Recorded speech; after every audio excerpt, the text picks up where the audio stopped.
David, tu ne peux pas aller te battre avec ces Philistins, car tu es un enfant et il est un homme de guerre dès sa jeunesse. David dit à Saoul, ton serviteur faisait paître de brebis de son père, et quand un lion ou un ours venait enlever une du troupeau, je courais après lui, je le frappais, j'arrachais la brebis de sa langue. S'il se dressait contre moi, je le saisissais par la gorge et je le frappais et je le tuais.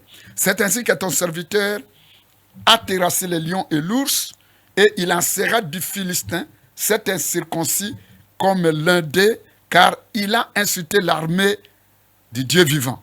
David dit encore, Éternel qui m'a délivré de la griffe du lion et de la patte de l'ours, me délivrera aussi de la main des Philistins. Et Saoul dit à David, va et que l'Éternel soit avec toi. Voilà.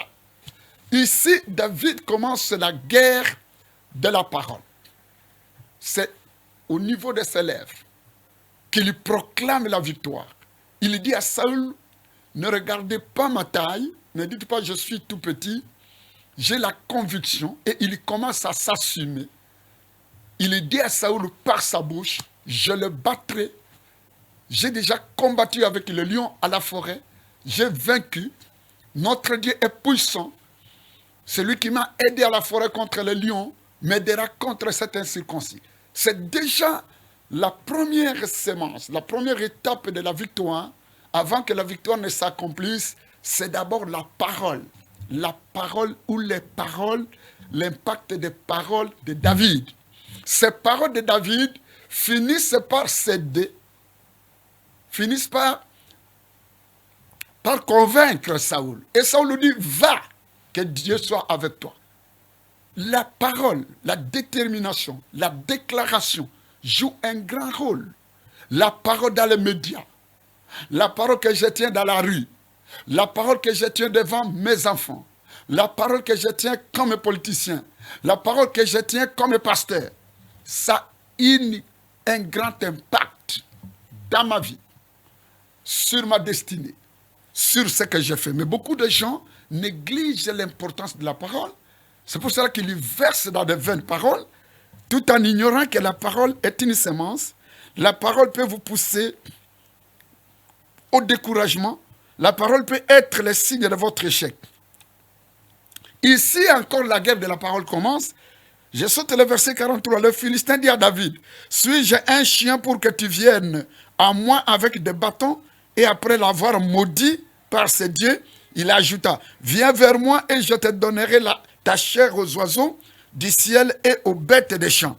David a dit aux Philistins, tu marches contre moi avec l'épée, la lance et le javelot, et moi je marcherai contre toi au nom de l'Éternel des armées, du Dieu de l'armée d'Israël, que tu as insulté. Aujourd'hui, c'est David qui dit, aujourd'hui l'Éternel te livrera entre mes mains. Je t'abattrai et je te couperai la tête. Aujourd'hui, je donnerai le cadavre du champ des Philistins aux oiseaux du ciel et aux animaux de la terre. Et toute la terre saura que l'Éternel est un Dieu. Voilà. Et toute cette multitude saura que ce n'est ni par l'épée, par la lance que l'Éternel sauve, car la victoire appartient à l'Éternel et vous livre entre vos mains, entre nos mains. Voilà. La parole, à partir de la parole, David terrorise Goliath. Goliath s'approche de David par la parole. Suis-je un chien? Quand Goliath l'a vu avec une lance-pierre, Goliath dit, mais suis-je un oiseau pour que tu viennes avec la lance-pierre? La lance avec une pierre? Il dit, non, je couperai ta tête. Goliath dit, je vais te tenir par ma main et te jeter. Toi, un petit comme ça, au lieu qu'on me donne de grandes personnes. Et maintenant, cette parole-là, au lieu d'intimider David, David se connaissant, il ne regarde pas la grandeur de Goliath, mais il lui oppose une parole. Il dit, moi, je m'approche de toi au nom de Dieu. Je ne peux pas me décourager devant toi, la grande maladie. Qui est une grosse montagne devant Zorobabel? comme disait Zacharie dans Zacharie 4. Mais beaucoup d'enfants de Dieu, beaucoup de personnes, devant une situation, ne fût-ce qu'à les écouter parler, vous voyez déjà qu'ils ont échoué. À partir de la parole, vous pouvez vaincre l'ennemi. À partir de la parole, de ce que vous dites, vous pouvez baliser le chemin. Pourquoi la Bible dit, la vie et la mort sont au pouvoir de la langue. David dit aujourd'hui, je m'approche de toi au nom de l'Éternel des armées. Je te couperai la tête. Avant de lui couper la tête, David a parlé. C'est comme Dieu lui-même. Avant que Dieu n'accomplisse quelque chose, il disait que la lumière soit. Et la lumière fut. Qu'est-ce que tu dis pour ta vie? Qu'est-ce que tu dis pour ton pays? Qu'est-ce que tu dis pour ton avenir? Il y en a qui, en les écoutant seulement, ils se maudissent eux-mêmes. Des vaines paroles. Ce pays, Mbokoye Kobongate, ce pays ne réussira pas. Je suis venu accompagner les gens. Je suis déjà maudit. Je suis déjà ceci. Même les paroles des prophètes. Toujours des découragements. Je t'ai vu dans un trou noir. Je t'ai vu, on t'a ligoté. Mais est-ce que tu n'as pas vu mon Dieu? Tu peux te lever et dire, malgré ces Goliath-là, malgré ce que tu as vu, je suis un homme. Je réussirai. J'ai mon Dieu. Je prierai. Mon Dieu est plus puissant que tout cela. Voilà à partir de la parole. C'est pour cela que vous voyez la puissance de la parole même dans les domaines sportifs. Lorsque les gens sont en train, lorsqu'il y a un match et que l'équipe adverse est là, l'équipe qui va crier beaucoup pour les sportifs qui vont crier beaucoup sont en train de pousser les joueurs à la victoire. Même l'armée au front, ce que vous dites, ce que vous écrivez, ce que vous dites peut décourager, démoraliser ou bien renforcer. Et ici, la puissance de la parole, l'impact de la parole de David commence à terroriser Goliath. Mais ce petit me dit, il ne vient pas seulement avec la lance. Il vient au nom de l'Éternel. Et Goliath commence à trembler. C'est pour cela que David a eu la victoire. Et Salomon, qui est fils de David, connaissant les témoignages de son père et tous les combats, il dit non, tel que mon père m'a raconté, il y a un pouvoir dans la langue. La vie et la mort sont au pouvoir de la langue. Ce que vous dites, c'est ce qui vous arrivera. Je vois comme si je vais mourir. Je ne vois pas clair dans cette histoire. Pourquoi tu es en train de paniquer? Toi, tu as un Dieu. Oh, Mbokoye Kobongate, ce pays ne marchera pas. Comment ça ne marchera pas? Dieu nous a donné toutes les richesses. C'est à toi de te lever. S'il y a un combat, à toi de te lever. D'opposer des paroles. De dire non, nous avons Dieu. Dieu est avec nous. Si Dieu est avec nous, qui sera contre nous? Je ne suis pas né pour échouer. Mais lorsque tu as un prophète qui te dit non, tu mourras, il faut le chasser. Est-ce que tu n'as pas vu? Nous avons Ézéchias, je parlais d'Ézéchias ici, dans Ésaïe, je crois, Ésaïe 38, si je m'abuse, où Ézéchias, Ésaïe vient lui dire, tu mourras. Ézéchias se dit, non, j'ai encore envie de vivre. Je ne peux pas mourir comme ça trop tôt. David dit, je ne mourrai pas, je vivrai et je raconterai les merveilles de l'Éternel. Même lorsque vous êtes face à un danger, sachez que votre parole, sachez que vos lèvres peuvent vous amener à la mort, tout comme elles peuvent vous amener à la vie. Des paroles de malédiction que vous prononcez sur vos enfants, sur votre travail, sur votre famille. Quelle espèce de famille nous avons ici?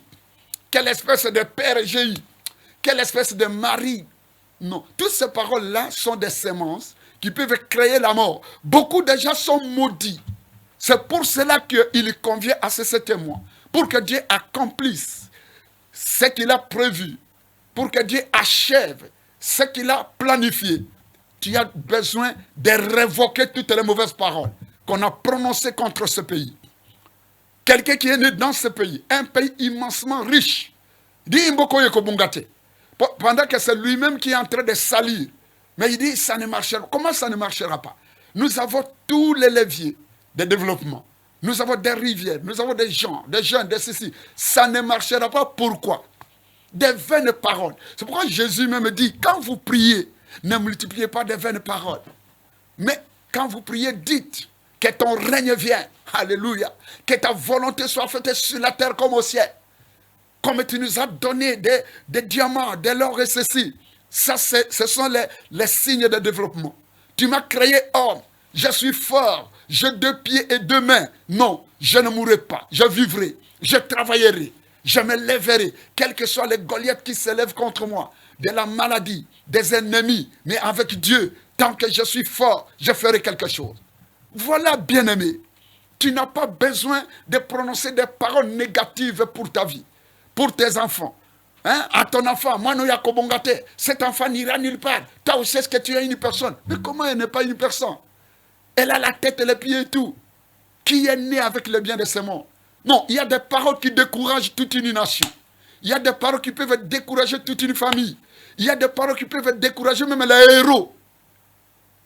Il y en a même, quand ils ne savent pas, ils se complotent. Il y a une équipe contre l'équipe de leur pays. Et ils s'arrangent derrière l'équipe adverse pour commencer à applaudir. Et ils prononcent n'importe quelle parole, même des mensonges, des futilités. Et les gens sont découragés. Ils finissent par obtenir la défaite. Voilà, bien-aimés dans le Seigneur. Quelle espèce de paroles prononcez-vous pour vous-même d'abord? Chaque jour quand vous sortez, quelles sont les paroles qu'il y a dans votre bouche? De l'abondance du cœur, la bouche parle. Ce que vous dites reflète ce que vous êtes. Lorsque vous dites notre pays ne marchera pas, l'Afrique ne marchera pas, non. C'est un découragement, c'est un enterrement. Vous enterrez tout un continent. L'Afrique qui a des forêts, des rivières, des poissons.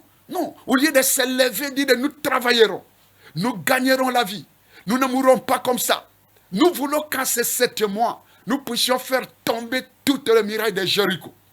Comme dans Josué chapitre 6, le verset 1er, quand vous descendez, Dieu dit à Josué, donnez de la trompette, circulez la muraille de Jéricho pendant 6 jours.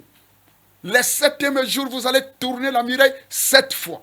Et c'est la 7e fois, vous allez donner des trompettes aux sacrificateurs pour qu'ils puissent sonner puissance de la parole. Et quand ils sonneront les trompettes, ils sonneront davantage, la muraille tombera. Voilà. Avec la parole. Pourquoi il a dit 6 fois ils ont tourné la muraille, ils n'ont pas sonné la trompette, mais seulement à la 7e fois. C'est-à-dire pour accomplir, vous avez besoin de la parole. Lorsque David avançait vers Goliath, il a ramassé la pierre qui est le symbole de Jésus, qui est la parole. Et il a mis cette pierre dans sa lance. Mais lorsqu'il était en face de Goliath, avant de faire tomber Goliath, il a parlé. Il ne venait pas nier. Il a dit, je m'approche de toi, je t'abattrai, je marche au nom de l'Éternel, tu tomberas. Tu as besoin de marcher. Même la prière doit être une parole positive. Pas de prière, pourquoi je suis ceci, pourquoi tu veux me laisser mourir? Non. La vie et la mort, il faut dire, je ne mourrai pas pauvre. Je ne finirai pas ma vie comme ça. Quel que soit ce qui m'arrive, je suis né pour vaincre. Dieu m'a donné ce pays pour aller de l'avant. Le Congo gagnera. L'Afrique gagnera. Un jour, on parlera de moi. Un jour, je serai tel. Vous êtes ce que vous voulez être, ce que vous dites, ce qui sort de votre bouche. Oh, aidez-moi. Est-ce qu'il n'y a pas moyen de m'aider? Et ça ne marche pas. Non. Il faut être comme David. Si tu as un Dieu, à moins que tu sois quelqu'un qui n'a pas de Dieu, surtout vous qui dites nous avons Dieu, comment tu as un prophète qui a Dieu? Tu vas proclamer la victoire de Satan. Je t'ai vu dans les trous. Je t'ai vu, on t'a ligoté. Je ne crois pas que ça peut marcher. Non, ce sont des paroles qui découragent. La vraie prophétie a 3 dimensions. Consolation, exhortation, édification. Mais lorsque vous donnez des paroles de découragement à une nation, ce pays ne marchera pas. Tu ne prophétises que la mort. Tu ne vois que des gens qui meurent. Tu n'as jamais dit quelque chose qui peut donner du courage aux gens, ni consoler. Quand on te raconte, on sait déjà qu'on sera découragé. Quand on te raconte, tu ne diras jamais du bien de ton pays, même de toi-même, même de ta famille. Tu ne vois tout qu'en noir. Il n'y a que chez les autres que ça marche. Les autres sont plus forts que toi. Les autres pays sont meilleurs que le vôtre. Les autres familles sont meilleures que ta famille. Finalement, c'est quel genre d'homme? Un reniement total dans ce langage. Est-ce que quelque chose de bien peut venir de la brousse? Est-ce que quelque chose de bien? Nous sommes de la forêt. Non. Bien-aimés dans les seigneurs, à ce 7e mois, vous devez sonner la trompette. Vous devez donner, ayez des paroles de victoire, des paroles d'encouragement. Lève-toi, cesse d'avoir des idées négatives. Parce que les paroles que vous faites sortir révèlent l'état de votre cœur. De l'abondance du cœur, la bouche parle. Comme ton cœur est rempli des idées négatives, des idées d'échec, des idées de destruction, tu peux même tomber malade en parlant seulement. Quand à l'écouter parler, tu sais que cet homme est déjà malade. Cette femme est déjà finie. Quelle sorte de mariage j'ai? Quelle sorte de mari? Quelle sorte d'enfant? Mais non, qu'est-ce qui se passe? C'est à toi de te lever. Il y en a qui ont besoin d'avoir un mari, tu en as déjà. Il y en a qui ont besoin même d'avoir un pays, nous en avons. Il y en a qui sont des réfugiés. Il faut travailler, il faut se lever, il ne faut pas se décourager devant Goliath. Voilà, bien-aimés, cette parole, la puissance de la parole. Beaucoup de gens négligent cet aspect-là. Psaume 118, 17. J'aime bien ça.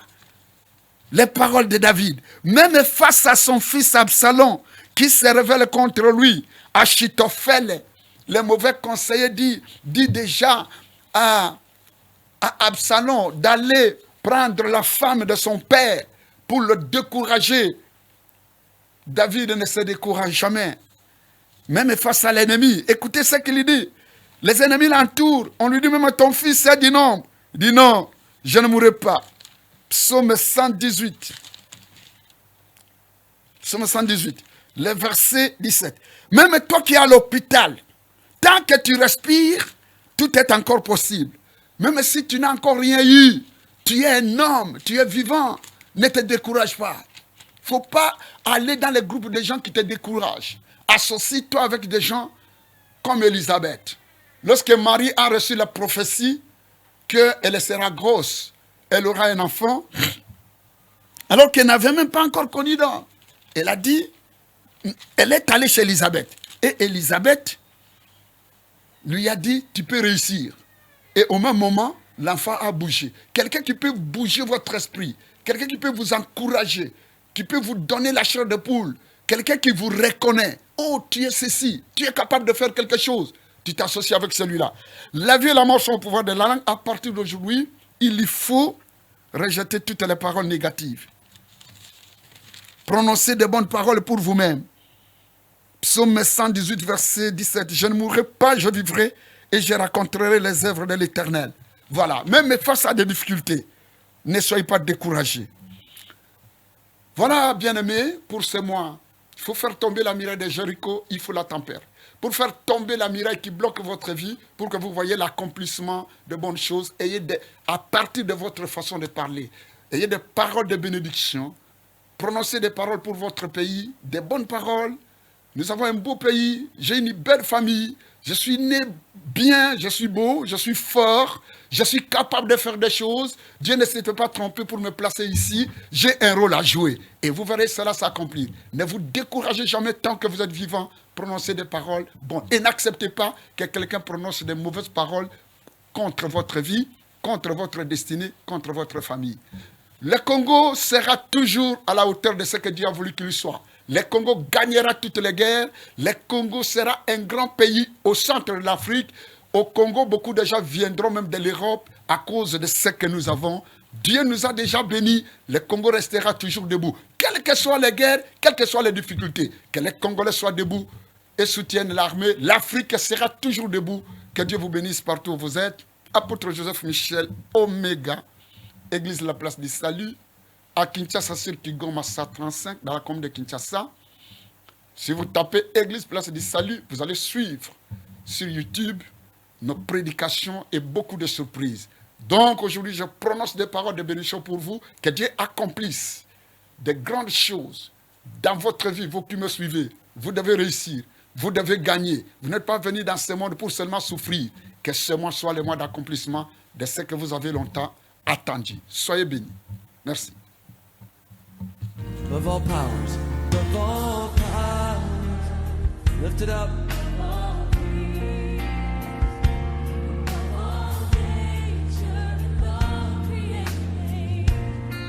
Of all wisdom.